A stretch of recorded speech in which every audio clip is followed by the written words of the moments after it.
미래약속 포럼 행사를 시작하겠습니다. 오시느라고 수고하셨습니다. 감사합니다.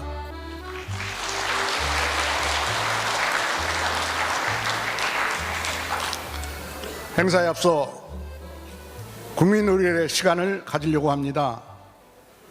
국회에 대한 경례.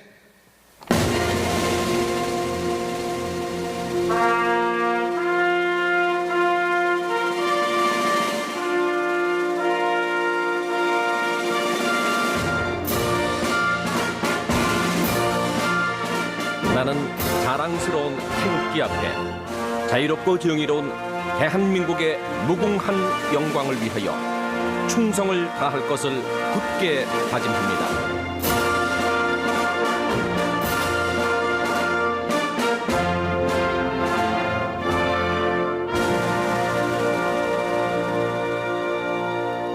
바로 애국가 제 장이 있겠습니다. 애국가는 1절만 드리도록 하겠습니다. 애국가 제창.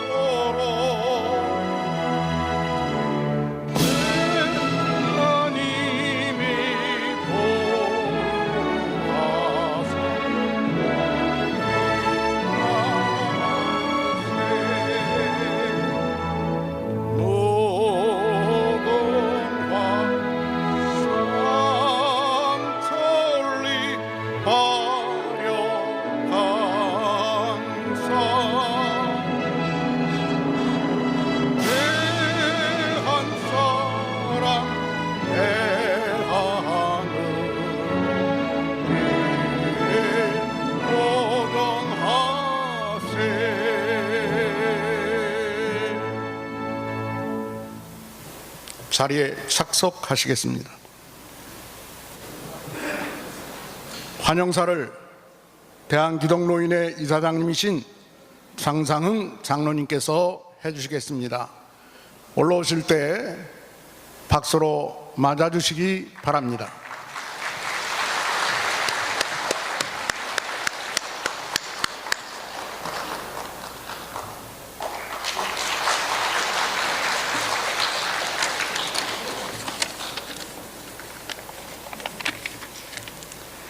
안녕하십니까.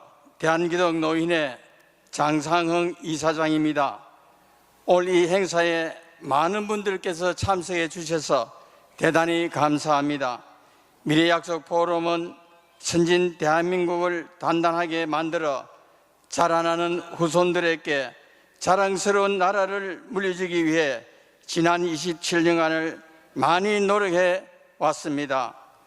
오늘은 언제나 대한민국 발전의 주역이었던 대구 경북 지역에서 이 행사를 개최하게 되어 무한한 영광으로 생각합니다.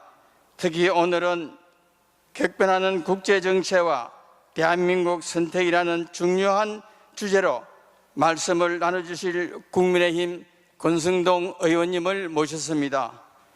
권승동 의원님께서는 윤석열 정부의 출범에 귀한 핵심 인사로 대한민국 근현대사의 과정에서 큰 역할을 담당한 이곳 대구에 방문하여 주셔서 대한민국의 앞날을 위하여 지역 주민들과 소통하게 하고자 이곳에 오셨습니다.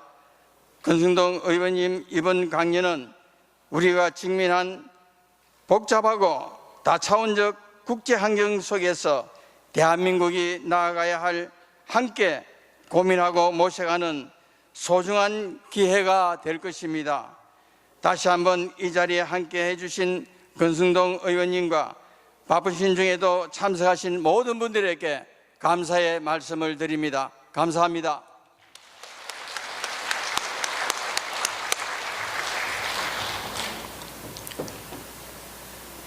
격려사를 해주실 분은 전 국회의원 홍석준 님이십니다. 단상에 오르셔서 격려해 주시기 바랍니다. 박수로 맞아주시겠습니다.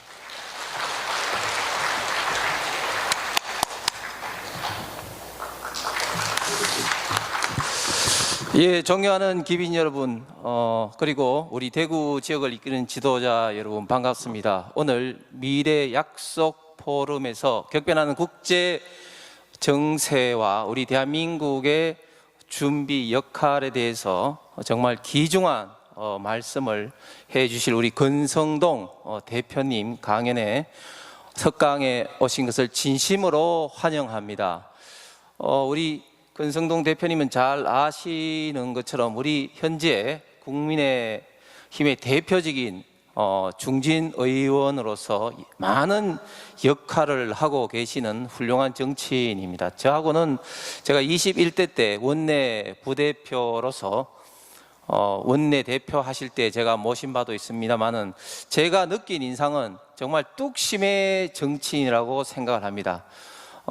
가장 우리 당이 어려울 때 그리고 그 대통령 경선 등에 있어서 누구보다도 앞장서서 역할을 하셨고, 저는 그때 당시에 우리 권 의원님과 같이 대구 경북에서 윤석열 대통령 첫 번째 지지선언을 하면서 대구 선대본부장도 하면서 정말 저력의 뚝심의 정치인이 이런 것이구나 하는 것도 느낀 바가 있습니다. 또 대구 경북하고 인연은 강릉 출신이시지만 잘 아시는 또 안동권 씨로서 항상 안동에 큰 행사를 오실 때마다도 참석하시는 것을 봤습니다. 또 지금 우리 당 대표와 우리 대통령 사이가 그렇게 썩 매끄럽지 않은 그런 상황에서도 우리 윤석열 정부를 성공시키기 위해서 쓴소리를 마다하지 않는 그런 어떤 정치인이기도 합니다. 존경하는 우리 대구 시민 여러분, 지도자 여러분, 잘 아시는 것처럼 지금 국제 정세도 여러 가지 상황에서 격변되고 우리 대한민국의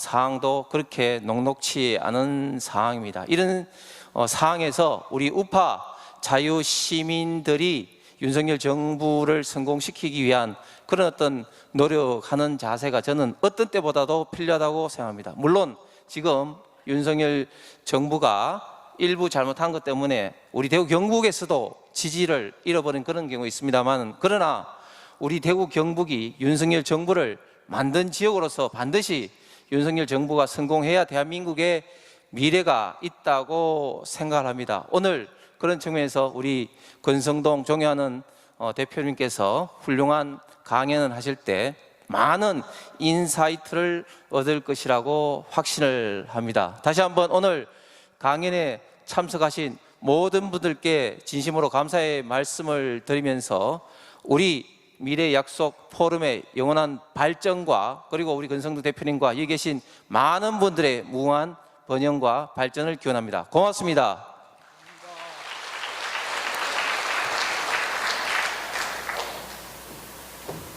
이제 축사의 말씀을 강영욱 교수님께서 현 박정희 아카데미 원장님이시고 전 계명대 자연과학대 교수님이십니다.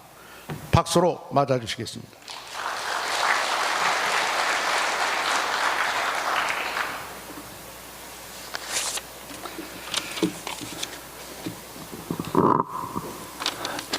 네, 반갑습니다. 방금 사회자로부터 소개받은 박정희 아카데미 원장 강영욱 다시 인사드리겠습니다.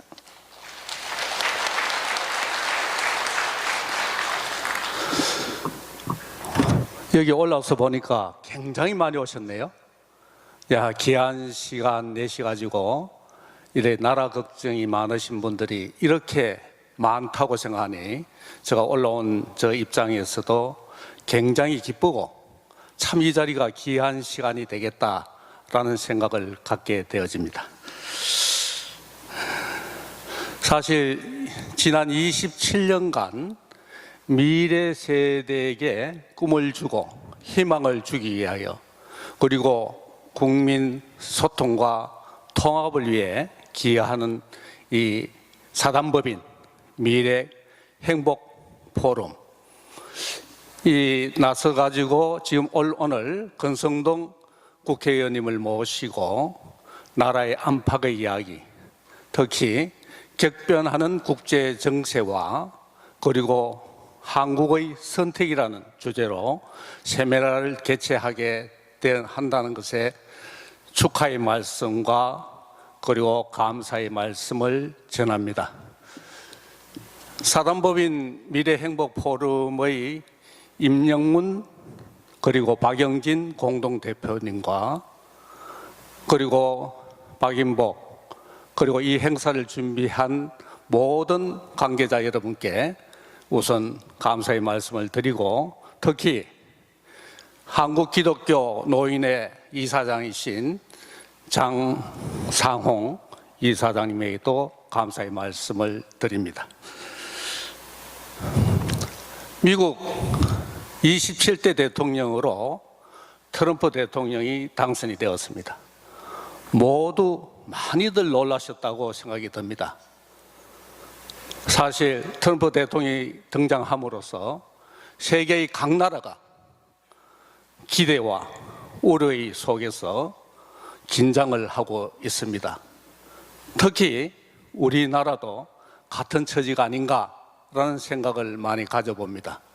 그런데 생각해 보면 우리나라를 좌지우지하는 언론들의 잘못된 보도로 인하여 트럼프에 대한 생각을 많이 오도하고 있다고 저는 생각을 합니다. 지난 3주간 캘리포니아, LA를 비롯한 캘리포니아를 다녀왔습니다. 가서 현장에서 느낀 것은 이게 아닌데, 미국 사람의 선택은 당연히 트럼프인데, 이유는 저는 어느 해변에 갔더니 화장실을 찾았습니다. 화장실은 남녀 구별이 없어요. 하나밖에 없습니다. 남녀 공통이에요. 깜짝 놀랐습니다. 두 번째로 교포로부터 들은 이야기는 나이 어린 소년도 부모의 동의 없이 자기가 원하면 성전환을 할 수 있다고 합니다. 이게 민주당 정부의 정책이었습니다. 여기 많은 분들이 기독교에 종사하거나 관여하거나 신앙심을 가진 분들이 계신다고 저는 느끼고 있습니다. 우리 성경에 완전히 위배되는 그런 정책들을 민주당이 하고 있는데도 불구하고 우리 국내 언론들은 당연히 해리스가 되어질 거다, 박빙이다, 말도 안 되는 보도를 우리의 마음을 오도하고 있었습니다. 그래서인지 지금도 많은 국민들은 트럼프의 등장에 걱정만 하고 있는 것 같습니다. 여러분 그렇지 않습니까? 맞으면 박수 쳐주세요.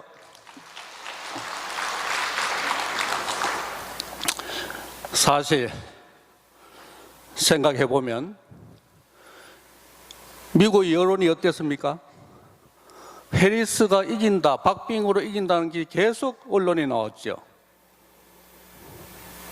여론조사, 언론기관이 하는 여론조사 믿을 수 없다는 것이 우리는 전 세계적으로 느끼고 있습니다. 국내에서도. 국내에서 나오는 많은 여론조사들 과연 믿을 수 있을까요? 중앙일보 어느 일간지에 보니까 어느 날 한국갤럽에서 조사했다며 대구 경북의 윤석열 정부의 지지도가 18%래요. 평균이 19%인데 18%. 말도 안 되는 이런 보도를 하는, 그걸 헤드라인으로 뽑아내는 언론들이라는 것을 명심해 주시기 바라고, 이렇게 호도되어지는 이 시점, 그리고 북한은 3명의 장성을 포함해서 만여 명의 장병을 러시아에 파견하고 있습니다. 정말 불안합니다. 가서 현대전 실전을 익히고 오고, 그리고 현대전을 전략을 익히고 오는 그들이 앞으로 우리에게 어떠한 해를 미칠까에 엄청 두려워하는 이 시점입니다. 이러한 시점에 이제, 그리고 또 언론들은 우리와 다른, 여기 있는 분이 다 나와 같은 진영인지 모르겠습니다만은 다른 쪽의 진영 사람들은 프레임을 짜서 우리에게 열심히 홍보하고 있습니다. 거짓도 자꾸 들으면 사실인 것처럼 느끼게 합니다.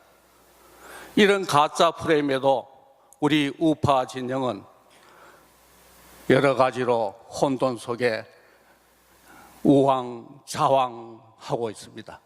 이러한 것을 고쳐주려고 아마 저는 오늘 경선동 의원께서 오셔서 국제정세와 우리의 국내 정세를 잘 말씀해 주셔서 우리를 바른 길로, 바른 생각으로 해 주실 거라고 저는 믿고 싶습니다.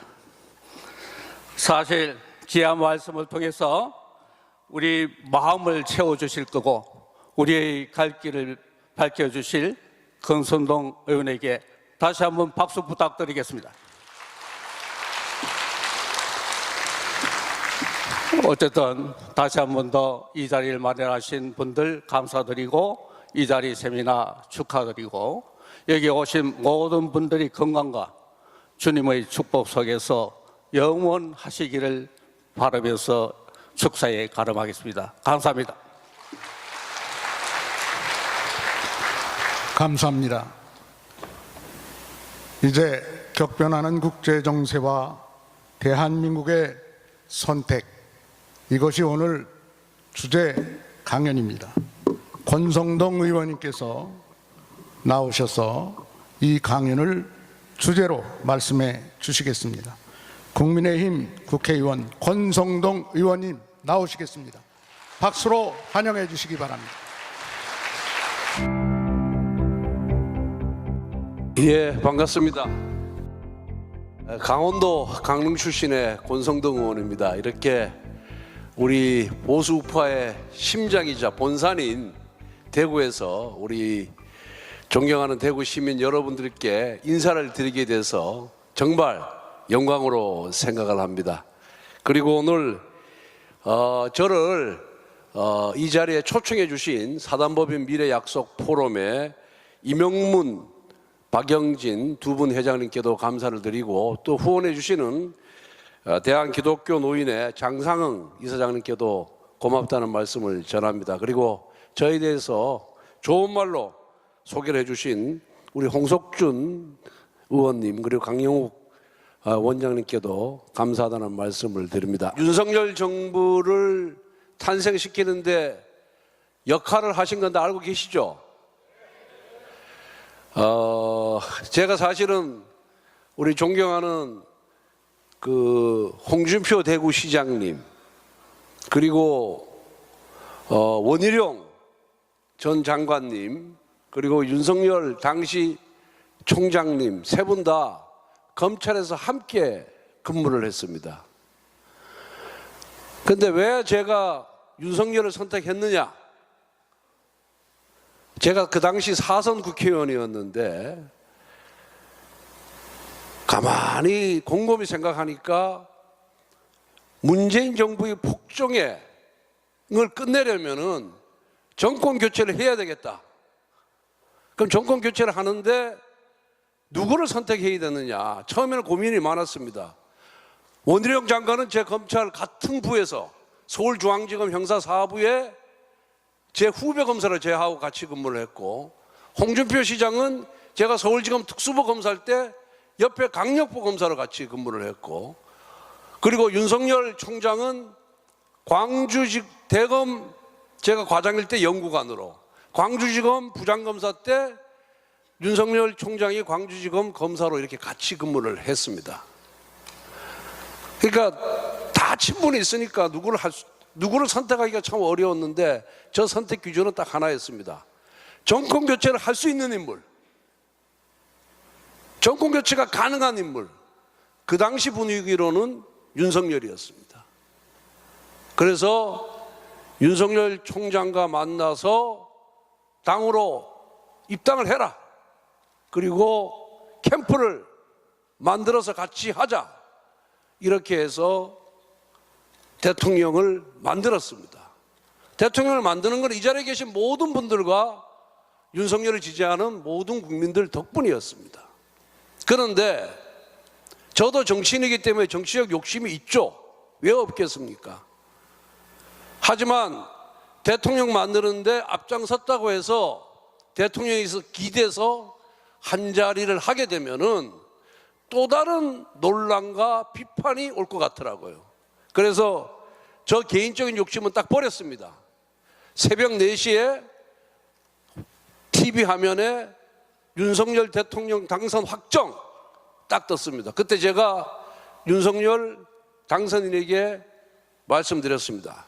저는 대통령님 밑에서 장관할 생각 전혀 없고 인수위에도 들어가지 않겠다. 저에 대해 부담 갖지 말고 편안하게 정말 훌륭한 분들 적재적소에 모시면서 정치를 잘해달라. 나는 당신이 대통령이 당선돼서 정권 교체한 것만으로 모든 자리를 다 포기했습니다. 제가 왜 이 말을 길게 얘기하냐면은 막말로 얘기해서 시쳇말로 얘기해서 제가 대통령 신세를 진 게 없다는 얘기를 제가 드리고 싶어서 하는 얘기입니다. 그런데 대통령의 인기가 떨어지고 지지도가 떨어지니까 한 분, 두 분 대통령에 대한 얘기를 안 해요.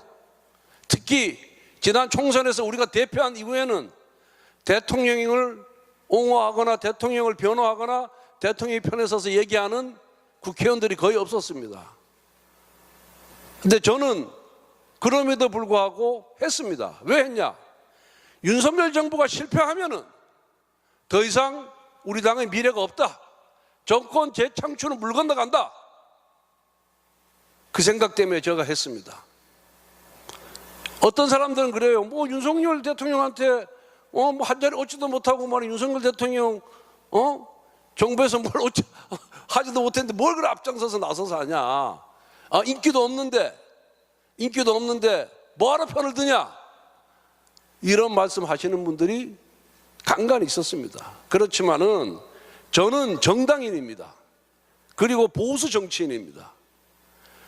우리가 탄생시킨 윤석열 정부가 실패하면은 다음 지방선거도 없고 대선도 없고 총선도 없다고 저는 생각을 해서 어떻게든 이 윤석열 정부를 살려야 되겠다. 윤석열 정부의 지지도를 높여야 되겠다.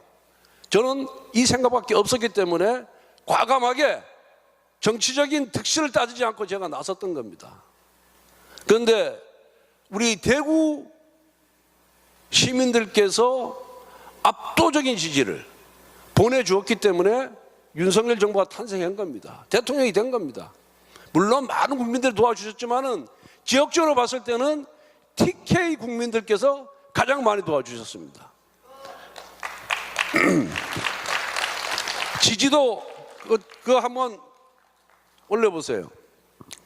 그런데 한번 보십시오. 윤석열 대통령 국정 지지도 추이 제일 지방선거 직후에 이 갤럽 조사입니다. TK가 71%, 전국적으로 53%였습니다.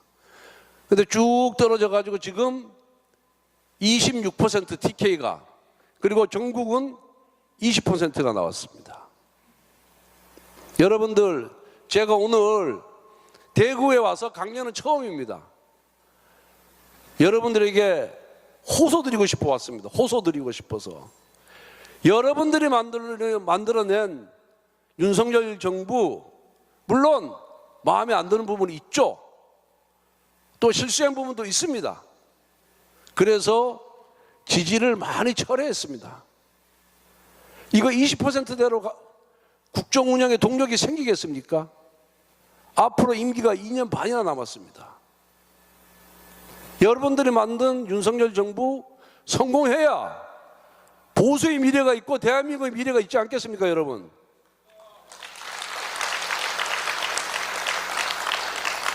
지금까지 잘못했다고 호되게 야단치고 회초리 들었지 않습니까?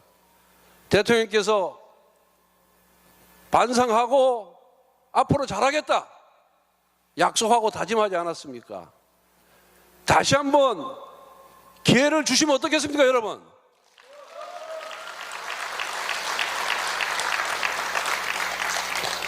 여러분들이 만든 옥동자가 바로 윤석열 대통령입니다. 옥동자가 바로 성장하기 위해서 야단도 치고 회초리도 들고, 하지만은 때로는 설득도 하고 때로는 격려도 하고 때로는 힘도 북돋아 주고, 이게 부모의 역할 아니겠습니까? 국민이 부모죠. 대통령이나 국회의원은 뭡니까? 자식입니다. 그래서 그런 부모의 마음으로 지난 2년 6개월간 국민의 마음을 얻는데 미흡했다. 또 여러 가지 논란이 있었던 여사 문제도 사실상 활동 중단하겠다. 그리고 앞으로 민심을 받들어서 잘하겠다. 이렇게 우리 윤 대통령께서 다짐을 하고 있으니까 우리 윤 대통령 탄생의 1등 공신인 우리 TK 국민들께서 다시 한번 기회를 주시고 좀 지지해 주시고 여론조사 오면 잘 받아서 좀 힘을 얻을 수 있도록 해 주시기를 간곡히 호소드리겠습니다, 여러분.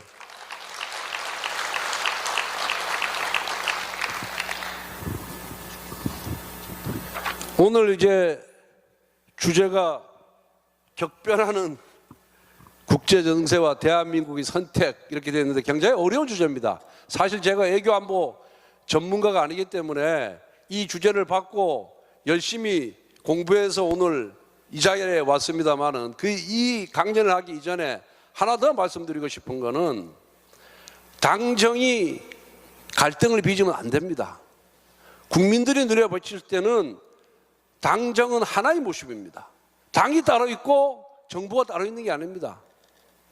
여러분들 선거 치를 때 여당 선거 치를 때 여당에 투표할 때 여당 대표 얼굴 보고 찍습니까? 대통령 얼굴 보고 찍습니까? 대통령 얼굴 보고 찍습니다. 대통령이 당정의 얼굴입니다. 얼굴. 당정의 얼굴이에요. 그런데 당정 간의 갈등이 벌어지면은 국민들 다 눈살 찌푸리고 당정을 지지하는 국민들은 더 눈살을 찌푸리고 있습니다. 당정이 일체가 돼서 하나가 돼서 그 야당의 공세를 막고 이렇게 나가야 되지 않겠습니까? 여러분들 문재인 정권 5년 동안에 얼마나 많은 분노를 터뜨렸습니까? 잘한 게 뭐가 있습니까? 대북 굴종 외교에다가 맨날 종전선언을 하자 그리고 전통적인 우방인 한미동맹을 깨트리는 미국에 대해서는 아주 미온적으로 대처하고 중국에 대해서는 또 얼마나 불정적인 태도를 보였습니까? 25짜리 부동산 정책으로 부동산 가격은 또 얼마나 폭등을 시켰습니까? 그 바람에 정권 교체가 되지 않았습니까? 그리고 정권 초기에는 검찰, 경찰, 국정원 다 동원해가지고 우리 보수 인사들을 적폐청산이라는 명목으로 얼마나 많은 사람들을 구속시켰습니까? 근데 민주당이 정책이 변한 게 하나도 없어요. 다시 재집권하면은 저는 문재인 정권 때보다 더 강하게 국민들을 압박할 것이다. 저는 그렇게 보고 있습니다. 특히 보수 정당을 괴멸시킬 것이다. 이렇게 보고 있습니다. 그래서 이런저런 점을 다 고려해서 윤석열 정부가 국정 지지도가 최소한 40%가 나올 수 있게끔 정부도 잘해야 되고 당도 잘해야 되지만은 우리 국민들께서도 그 지지 철회와 있던 그 지지의 마음을 다시 한번 좀 복원시켜 주셔야 우리 보수 정당이 살아갈 수 있다. 또 대한민국의 미래가 산다. 저는 그렇게 생각을 합니다. 그래서 다시 한번 호소를 드리겠습니다.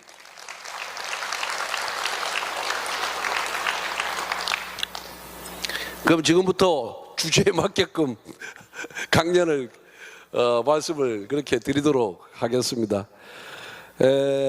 외교가에는 우리 지동설이 있고 천동설이 있잖아요, 그죠? 지구를 태양을 중심으로 지구가 돈다는 게 지동설이고 지구를 중심으로 태양이 돈다는 게 천동설 아닙니까? 그런데 그 외교가에 천동설이라는 말이 있어요. 우리나라의 그런 경제적인 군사적 능력에 비해서 외교적인 전략이 부족하다.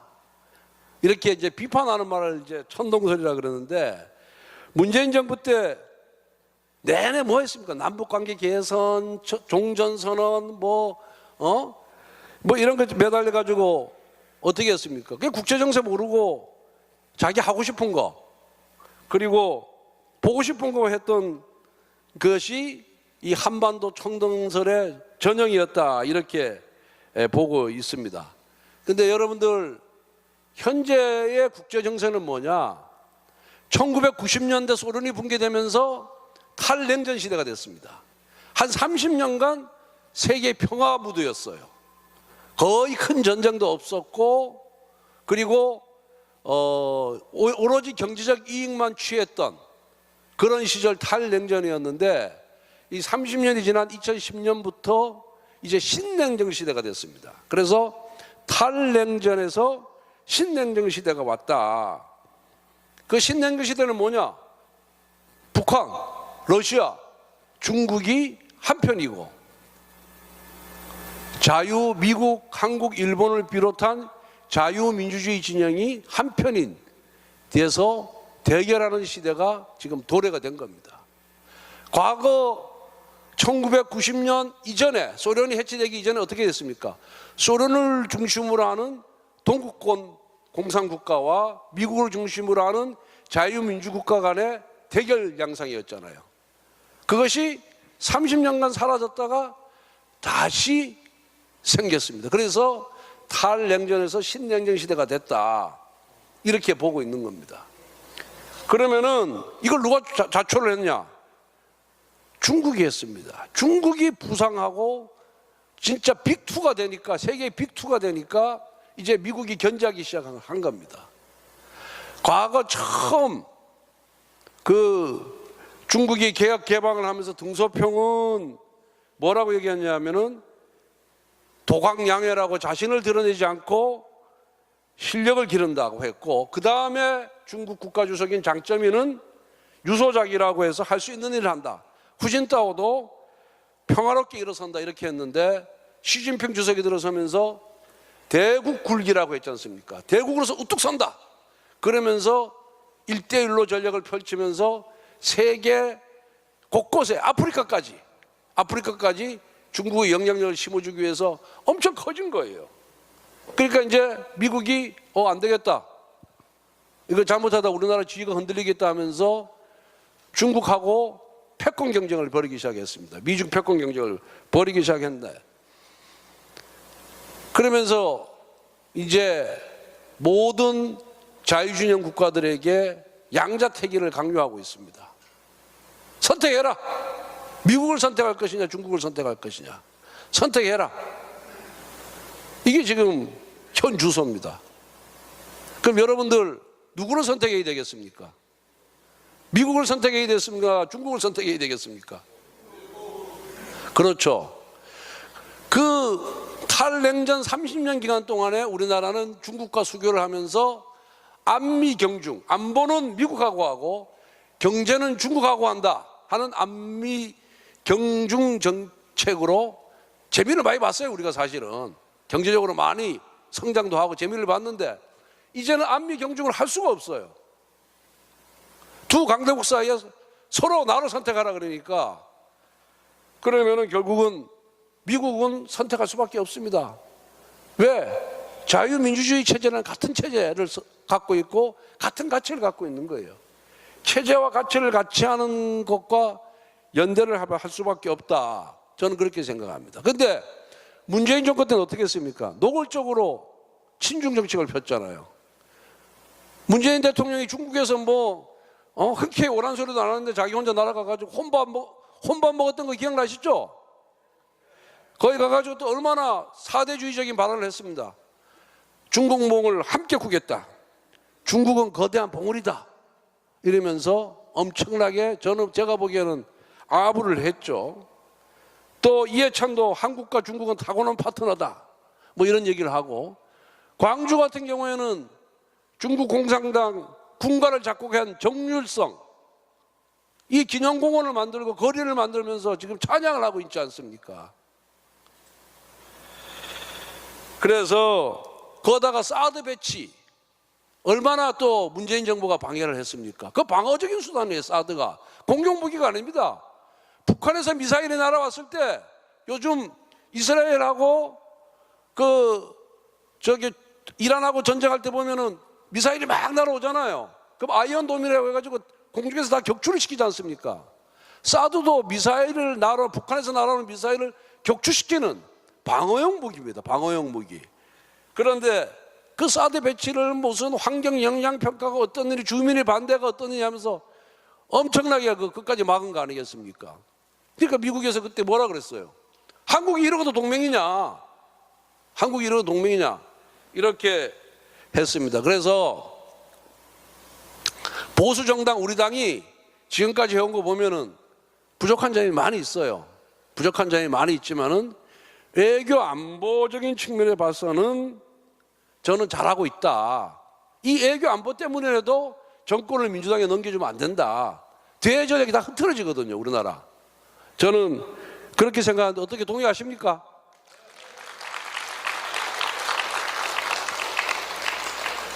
그 요즘에 이제 뭐 다 아시다시피 우크라이나 전쟁, 그 다음에 북한과 러시아의 군사 동맹, 그 다음에 북한 군인의 러시아 파견, 그 다음에 중동에서의 또 이스라엘과 전쟁.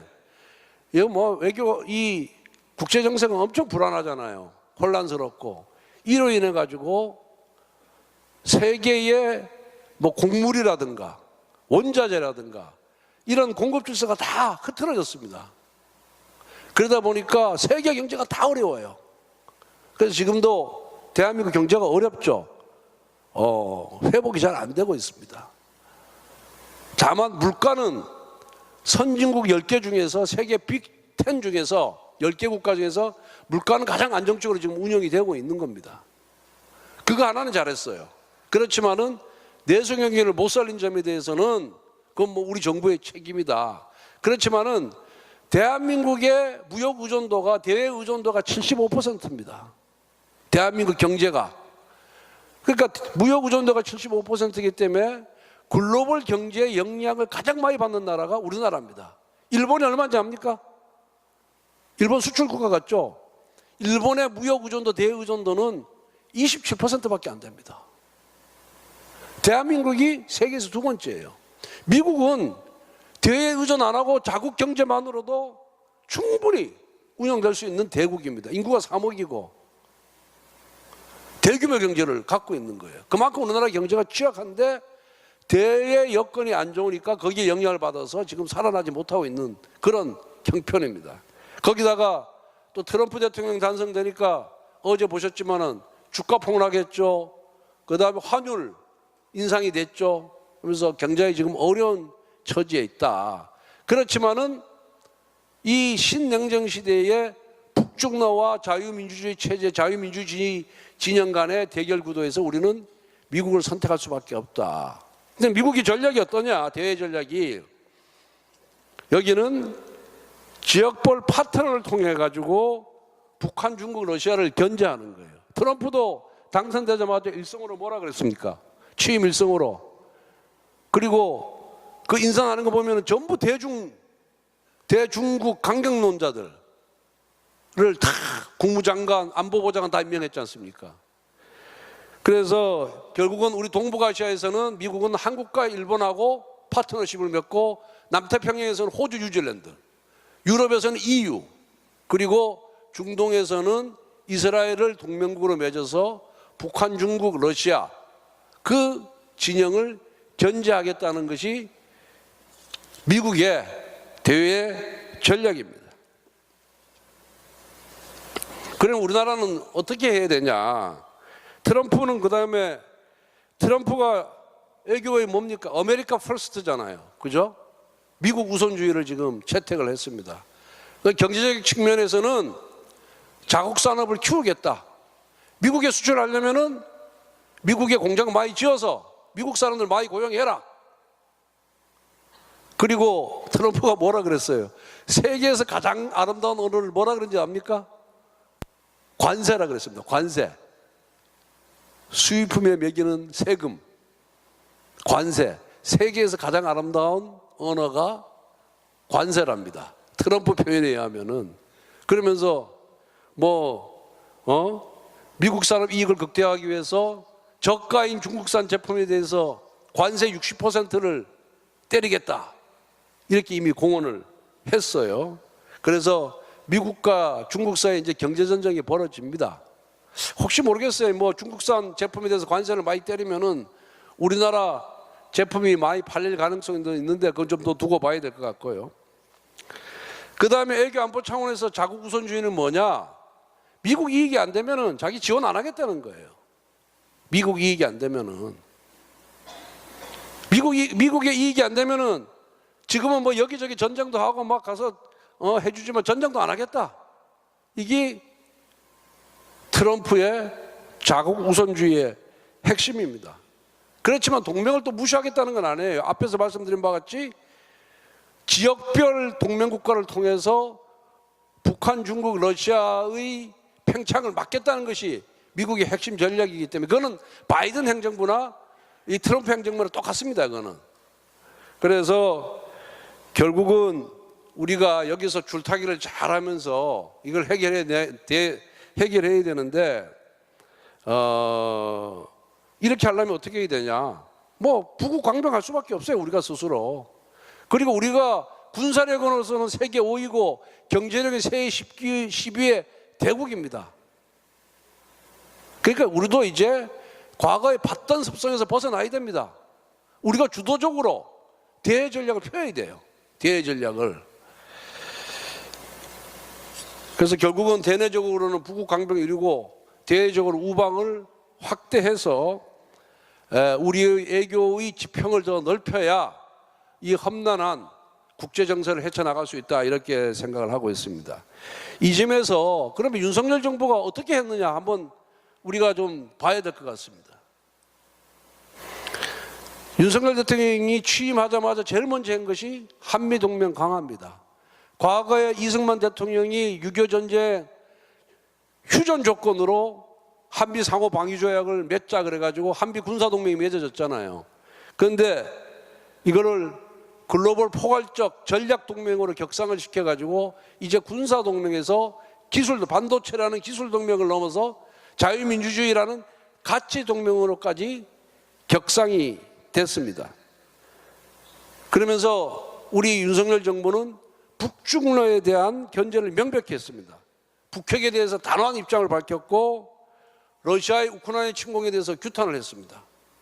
그리고 북한군이 파병이 되니까 이제 군사무기 지원까지도 거론하면서 자유민주주의 진영의 일원으로서 확고한 그런 모습을 보였습니다. 두 번째는 한일 관계 개선했습니다. 문재인 정부 5년 동안에 뭐 죽창가 운운하면서 한일 관계가 완전히 깨져버렸잖아요. 경제적으로 엄청난 손해를 입었습니다. 왜? 우리가 뭐 반도체든 뭘 하든 간에 소재, 부품, 장비는 일본이 우리나라보다 월등히 앞서 있습니다. 여기서 소재, 부품, 장비를 들여오지 않으면은 대한민국 제조업을 운영해 나갈 수가 없는 거예요.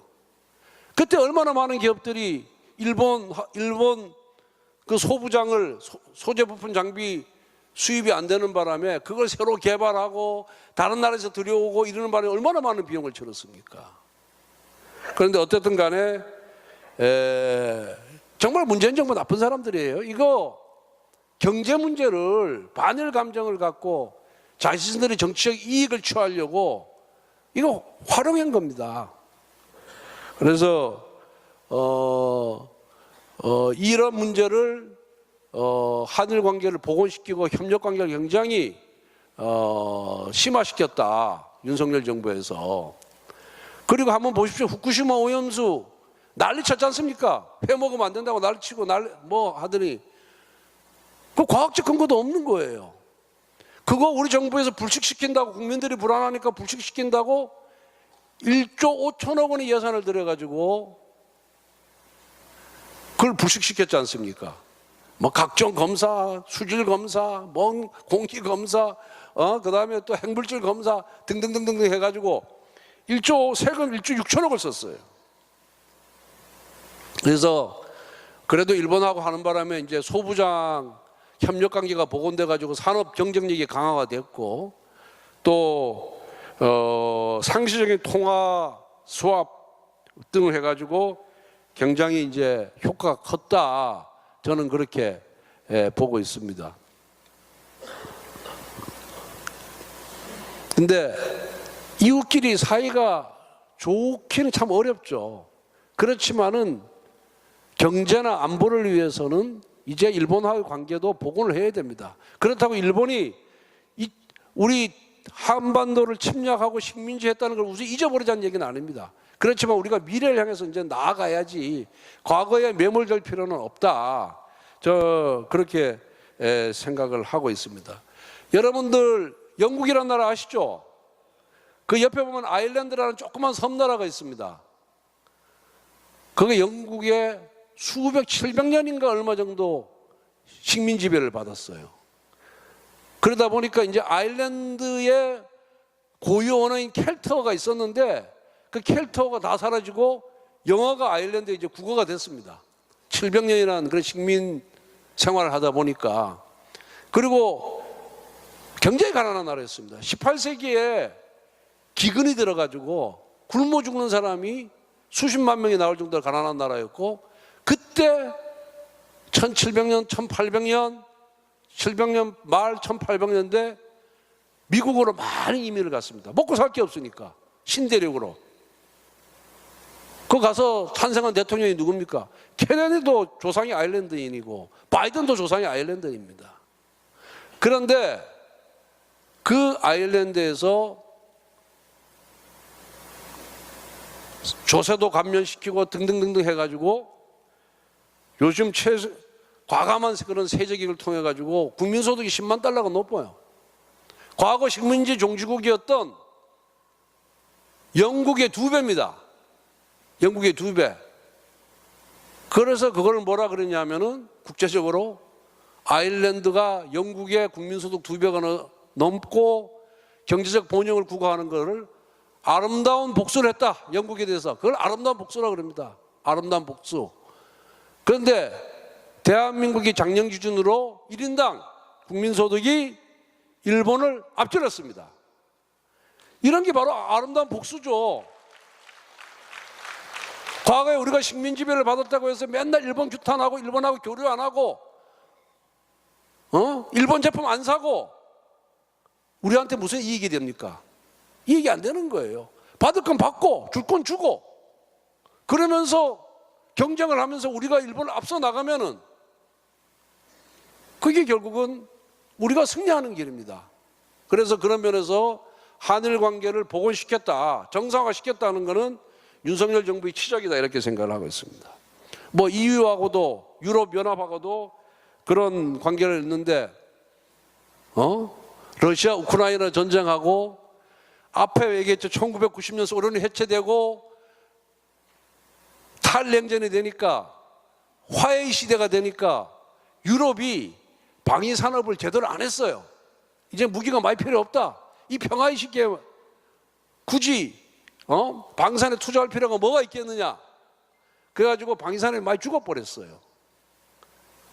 그런데 이제 우크라이나 전쟁이 일어나니까 우크라이나를 러시아에 대항하는 나라를 만들어야 되잖아요. 무기가 부족한 거예요.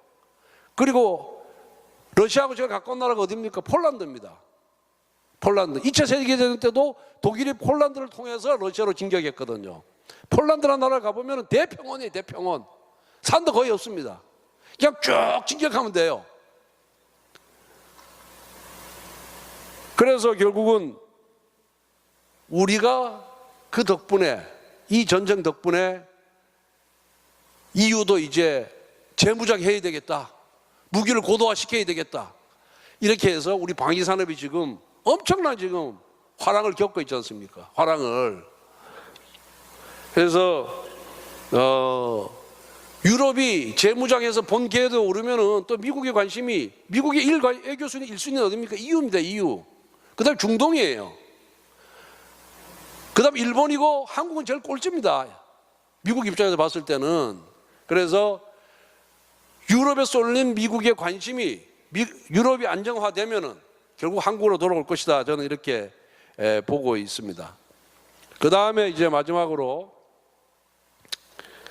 동아시아 지역 안보의 다변화 이렇게 돼 있는데, 동남아시아에서 이제 우리가 한번 눈여겨봐야 될 부분은 어디냐? 남중국해입니다. 남중국해. 75%고 세계 2위고 전 세계 해상 물동량의 30%가 저 필리핀하고 베트남저 사이 남중국해를 통해서 그 다음에 저 말레이시아 그 싱가포르 쪽에 보면은 말라카 해협이라고 있습니다. 말레이시아가 이렇게 내려오고 인도네시아가 이렇게 돼 있는데 그 사이에 좁은 해협이 있어요. 그 말라카 해협을 통해서 중동의 수에즈 운하를 통해서 유럽으로 갑니다. 그런데 우리나라에서 유럽으로 수출하는 수출품은 100% 남중국해를 통과해야 됩니다. 저기 남중국해 보이죠? 그런데 중국이 저 남중국해가 자기 땅이라 그래요. 자기 바다라 그럽니다.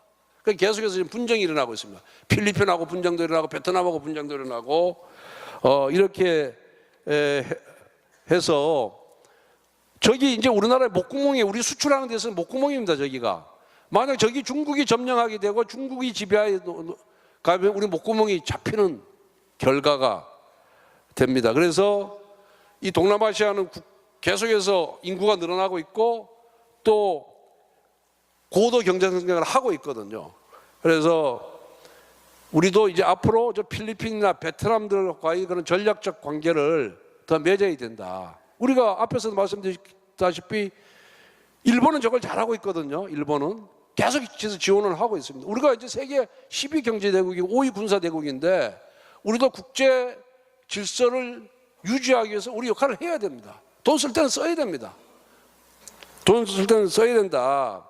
그래서 우리 윤 대통령이 이 필리핀 지난번 국빈 방문하고 또 베트남도 국빈 방문했고 이렇게 동남아시아 외교에 치중하는 것은 그리고 저런 국가들과 전략적 관계를 맺는 것은 남중국해 확보를 위해서도 항행의 자유를 바닷길을 자유롭게 드나들기 위해서도 잘하고 있는 것이다. 저는 그렇게 생각을 하고 있습니다. 우리나라 무기가 얼마나 대단하면은 제가 2022년도에 필리핀 마르코스 주니어 대통령 취임식 때 윤석열 대통령 특사로 한번 다녀온 적이 있어요. 그래서 필리핀 대통령 취임식에 참석을 했는데 취임식에 보니까 그 군사 퍼레이드를 하더라고요. 군사 퍼레이드를 하는데 필리핀이라는 나라가 못 살아서 그런지 옛날 60년대 70년대 초반까지 아시아에서 가장 잘 사는 국가였는데 무슨 무기라고 보잘 게 없어요. 그리고 공중에서 이제 비행기가 날아가는데 그 우리 보면은 그 저기 비행기 꽁무니에 이렇게 무슨 그 연기 같은 거 뿌리잖아요. 오색 연기 뿌리면서 가잖아요. 그 비행기가 우리나라 훈련기예요. 우리나라 훈련기 FA-50인가 하는 훈련기를 6대를 사가지고 운용을 하고 있더라고요. 6대를. 그래서 갔더니까 6대를 더 사고 싶다고 할 정도로 아주 빈약하기 이를 데가 없었습니다. 빈약하기 이를 데가 없었습니다. 그러니까 필리핀도 중국이 자꾸만 남중국해 영유권 주장하고 침범하려고 그러니까 미국에 군사기지를 내준다는 거 아닙니까? 미국에. 중국의 그런 팽창을 막기 위해서.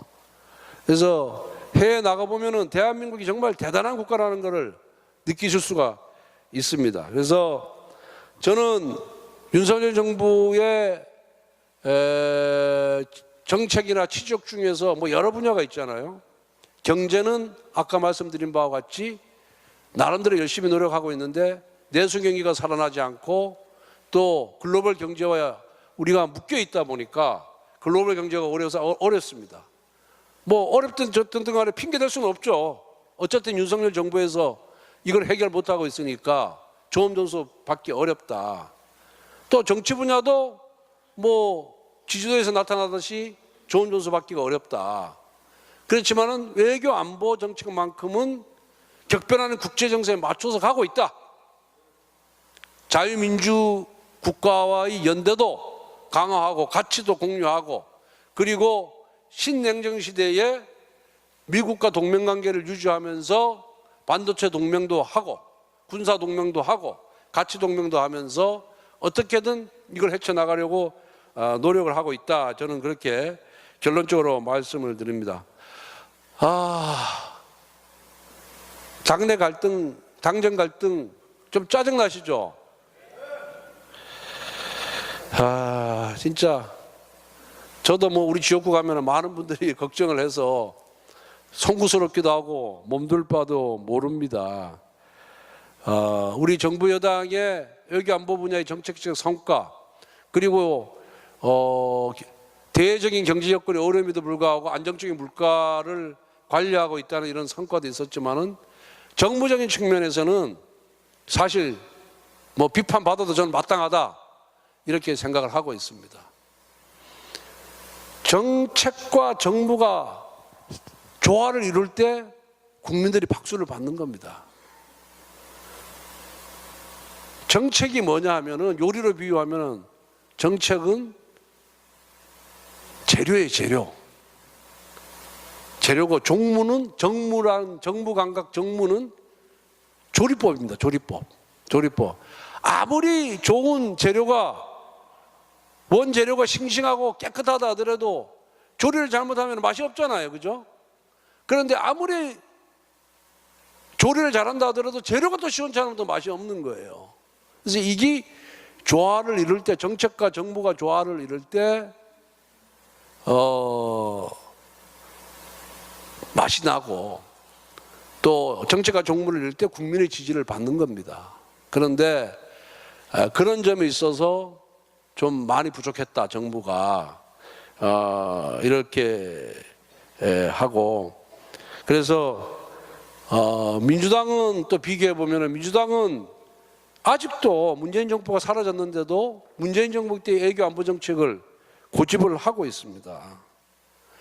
만약 민주당 정부 이재명 대표가 대통령이 되었다 그런다면은 아직도 대북 굴종 외교에서 벗어나지 못했을 것이고, 또 여러분들 한번 보십시오. 역대 북한과의 대화를 할 때 돈이 안 들어간 적이 있습니까? 김대중 정부 때 남북 대화 했죠. 김대중 대통령이 평양 갔을 때 박지원 민주당 지금 현역 의원이죠. 박지원 당시 실장을 통해서 미국에 북한에 돈을 얼마나 줬습니까? 북한에. 그러니까 북한과 만나서 대화하는 거 필요하고 중요하죠. 그렇지만은 항상 북한은 돈을 요구합니다. 그러면 정부 재정으로 예산에서 북한에 돈을 줄 방법은 없으니까 그 당시 어떻게 했습니까? 현대그룹으로 하여금 돈을 주게 해가지고 결국 현대그룹 정몽헌이죠. 정몽헌 그분이 수사받다가 자살하지 않았습니까? 목숨을 끊었잖아요. 남북대화가 아무리 중요하자 하지만은 왜 멀쩡한 기업인들의 생명을 끊는 결과를 초래를 해서 되겠습니까? 국가 권력이. 두 번째, 이재명 대표도 요즘 사건 수사하고 기소하고 재판받고 있지만은 경기도지사가 북한하고 만나서 뭘 하겠어요? 자신의 정치적 위상을 높이기 위해서 북한하고 만나려고 그랬던 거예요. 위상을 높이려고. 또 800만 불 줬잖아요. 쌍방울로 하여금 대납시켰지 않습니까? 이게 민주당 정권의 현 주소입니다. 자신들이 힘으로 당당하게 남북대화를 할 생각을 안 하고 맨날 이거 돈 주고 달려가지고 오르고 달려가서 한번 만나오고 그걸 갖고 정책으로 이용하려고, 정책 이득을 보려고 하는 게 민주당 정권이에요. 민주당 정권.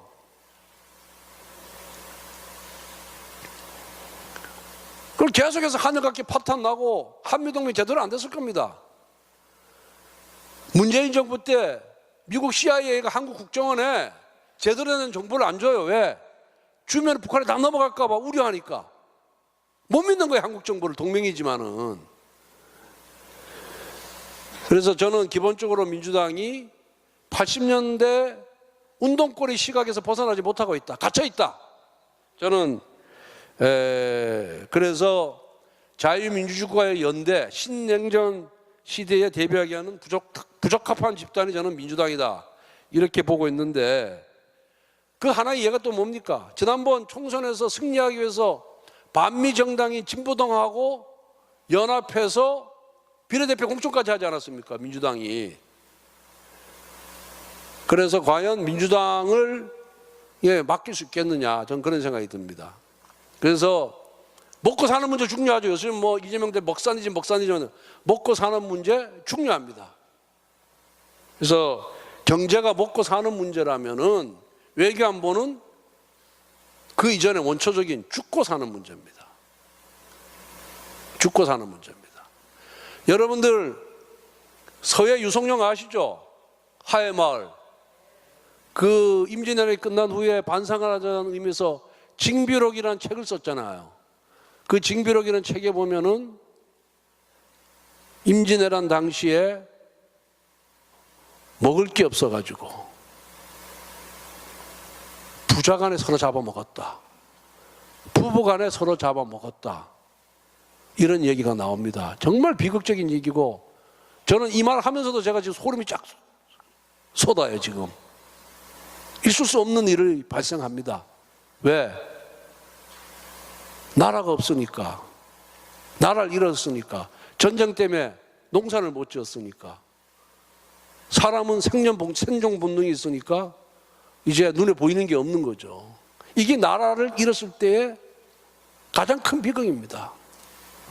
그래서 저는 늘 하는 얘기가, 외교, 안보가 곧 경제고, 안보가 곧 민생이고, 안보가 곧 인권이다. 저는 이렇게 얘기를 하고 있습니다. 그만큼 우리가 일상생활하는 우리가 먹고 사는 문제에 더 집착을 하지만은, 크게 봐서는 죽고 사는 문제인 외교 안보에도 우리가 더 많은 관심을 기울이고, 이 외교 안보 정책이 대한민국의 미래를 향해서 바로 가고 있는 것인가, 미래 세대들에게 어떤 것을 물려줄 것인가 하는 그 가장 기본적인 문제이기 때문에 우리 좀 더 많은 관심을 기울여 주십사 하는 부탁의 말씀을 드립니다. 그리고 제가 모두에서 첫머리에서 말씀드렸듯이 조금 많이 부족합니다. 또 회초리 들고 야단치고 할 때는 하더라도, 그래도 이 정권이 성공해야 또 보수 정권이 재탄생할 수 있고 대한민국의 미래가 밝아진다. 그 마음으로 또 다시 한번 기회를 주시고 좀 더 많은 격려를 해 주시기를 우리 대구, 경북 우리 국민들께 다시 한번 간곡하게 호소드리겠습니다. 오늘 쓸데없는 말 많이 했는데 끝까지 경청해 주셔서 감사드리고, 저도 여러분들의 뜻을 받들어서 바른 대한민국, 또 성장하는 대한민국, 또 미래 세대들에게 부끄럽지 않는 대한민국을 만드는 데 역할을 다하도록 하겠습니다. 감사합니다.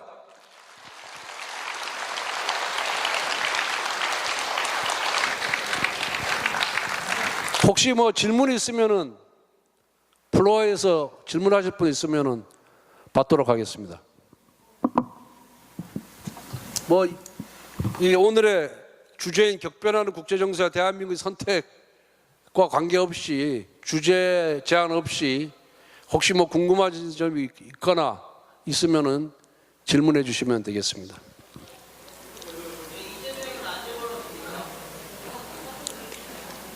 뭐 다 아시다시피 입법, 사법, 행정으로 대한민국은 나누어져 있습니다. 그래서 수사해서 기소하는 건 행정의 영역이고, 그 다음에 구속 여부와 실형을 선고하는 문제는 사법의 영역이어서, 우리가 민주주의가 고도로 발전된 나라 아니겠습니까? 그 과거 뭐 한 20, 30년 전에는 모르겠는데 지금은 대통령이든 어느 누구 정치인이든 사법부의 영역에 대해서 이렇게 뭐라고 얘기할 수가 없는 그런 상황입니다. 그러다 보니까 아마 지금 재판을 받고 있고 또 내일 선고되고 한다 그러니까, 저는 이재명 대표의 그런 범죄 의혹 또 각종 증거를 봤을 때는 시간의 문제이지 반드시 유죄 판결이 날 것이다, 이렇게 보고 있습니다. 질문이 있습니다. 예, 질문하시죠. 예, 저는 대구에서 태어났고 지금 부산에서 목회하고 있는 윤정우 목사입니다. 예, 예. 지금 여론조사라는 게 보통 우리 보수구 우파 국민들은 그 실체를 믿지를 못하거든요. 지금 대구에서 뭐 윤석열 대통령이 18%다. 뭐 이런 이야기는 제 주변에 지난번 대선 때 윤석열 대통령을 지지했던 사람들 중에 한 사람도 그 지지를 포기한 사람을 만나보지를 못했습니다. 그런데 왜 좌파들이 운영하는 그런 여론조사 기관만 놔놓고 두느냐? 왜 우파에서는 그런 여론조사를 기관을 좀 따로 만들지 못하느냐 말이에요. 믿지 못하는 걸 저거 계속 하니까 정말 대구에서 18%는 말이 안 됩니다. 이번에 저는 부산에서 바로 연재구에 있는데 검정구에서 이번에 보궐선거 구청장 있었잖아요. 그 뭐 박빙이다, 뭐 어머니 이기고 있다. 좌파들은 그렇게까지 이야기를 했습니다. 그런데 62%가 나왔잖아요. 그럼 말도 안 되는 이거를 왜 국민의힘은 그대로 보고만 있냐고요. 따로 뭘 만들든지 보수 우파에서 조사했는 걸 내놓든지 뭐 맞불을 붙여야 되는데 멍청하게 있다고요. 네. 그걸 좀 대책을 알겠습니다. 네. 여론조사 결과 믿고 싶지 않겠죠. 그런데 약간의 차이는 있지만은 믿으셔야 됩니다. 믿으셔야 됩니다. 그거 안 믿으면은 계속해서 실패합니다. 믿으셔야 됩니다. 그리고 저는 이제 좌파와 우파의 차이점은 이거라고 생각합니다. 우파는 우리가 같은 편이라도 잘못하거나 마음에 안 들면은 비판합니다. 세게 비판합니다. 지지를 철회합니다. 왜? 이게 보수 우파의 건강성이에요. 건강하고 합리적이고 이성적이기 때문에 그렇습니다. 그런데 좌파는 어떻습니까? 자신이 편히 잘못하더라도 절대 비판하지 않습니다. 문재인 대통령이 그래서 윤석열 대통령으로 정권 교체가 된 이유는 뭡니까? 문재인 대통령이 잘못했기 때문에 정권 교체가 된 거예요. 그런데 임기 말까지 국정 운영 지지도가 40%를 유지했습니다. 40%를. 그 중도에 있는 국민들이 윤석열을 찍는 바람에 윤 대통령이 된 거예요. 근데 우리는 냉정해요. 우리 보수 오빠들은 같은 편이라도 조금만 잘못하면 바로 비판하고 공격하고 지지를 유보하거나 철회를 합니다. 그 차이가 있는 겁니다. 그래서 우리 쪽 사람들은 그 다음 여론조사 응하지 않아요. 아우 내가 하지 말랐는데 내 말 안 듣고 말이야. 계속 이런 거예요. 이런 거 아닙니까 솔직히. 우리 여러분들도 그런 마음이잖아요. 그죠? 그래서 제가 요청드리고 싶은 거는 마음에 안 들더라도 여론조사에도 열심히 응해 주시고 주변 사람들한테 그 말씀 좀 해 주시고 좀 조금 10개 중에 4개 마음에 안 들어도 6개 마음 들면은 그래 잘하고 있다 이렇게 해 주셔야 이 윤석열 정부의 국정 운영 동력이 생기는 겁니다. 그래서 제가 그 말씀 드리는 겁니다. 그리고 우리 쪽은 돈하고 또 관계가 없어. 민주당이 집권하잖아요. 자기 세력들한테 뭐 정부에서 하는 무슨 이권 사업 같은 거 다 줍니다. 몰래 다 줘요. 근데 우리는 안 해 그거를. 우리 쪽 사람들은 그냥 원칙대로 공정하게 하는 거예요. 공정하게. 그리고 민주당은 민주노총이라는 최대 세력이 있습니다. 그 돈이 어마어마하게 많아요. 그리고 그 김어준이 있지 않습니까? 김어준이 유튜버에 20만이 들어옵니다. 아침 생중계 하는데 20만이 들어와서 봐. 20만이. 그럼 유튜버는 뭡니까? 많이 보면 많이 볼수록 돈이 수익이 많이 생기잖아요. 제가 어제도 뭐 채널에 어디 유튜버에 나가봤더니 우리는 1,500인가 2,000명 들어와. CBS 김현정의 뉴스쇼가 한 2만 명 들어와요. 생중계 라이브로. 김어준이 유튜버는 20만 명이 들어옵니다. 좌파 시민들은 다 거기다 보는 거예요. 그러니까 김어준이가 꽃이라는 여론조사 기관을 또 만들었잖아요. 민주당 국회의원 출마자들, 시의원, 도의원 출마자들 전부 거기 가서 여론조사 의뢰합니다.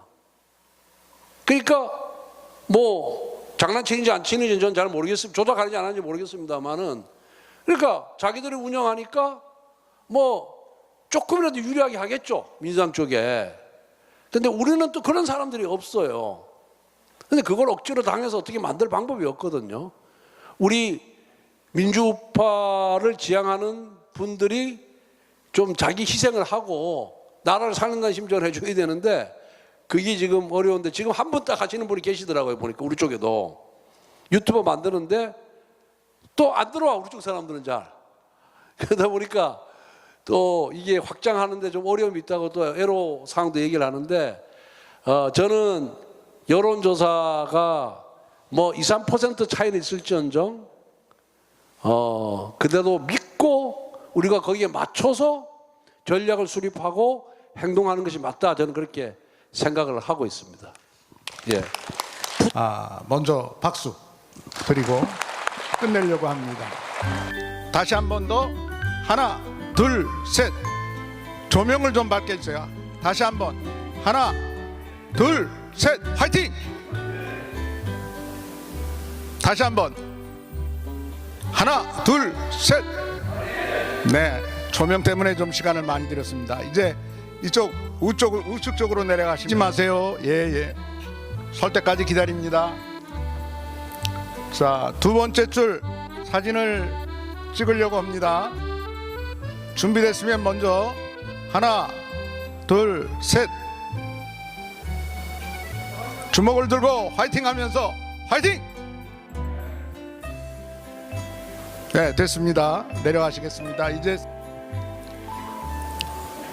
인원이 제가 보니까 네 번째 줄까지 올라오셔도 될 것 같아요. 세 번째, 네 번째 다 올라오세요. 세 번째, 네 번째.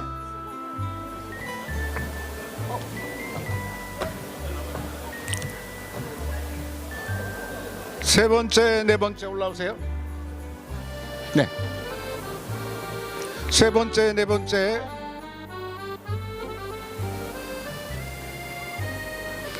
사진을 찍겠습니다. 하나, 둘, 셋. 화이팅 하면서 찍겠습니다. 주먹을 올리고 화이팅! 자, 내려가시고 다만 잠깐 이제 또 개인적으로 찍으시기 바라고요. 중간단은 좀 사용하지 마세요. 저거 위험합니다. 어제 뒤져봤어요, 제가. 자, 천천히 올라오세요. 자, 이제 찍으려고 합니다. 하나, 둘, 셋. 화이팅 하면서 찍겠습니다. 화이팅! 네, 수고하셨습니다. 우리 들어가시고 말씀을 미리 말씀드립니다.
김천에서 오신 분들 나오세요. 김천에서 오신 분들 빨리 나오세요. 사진 한번 찍게요.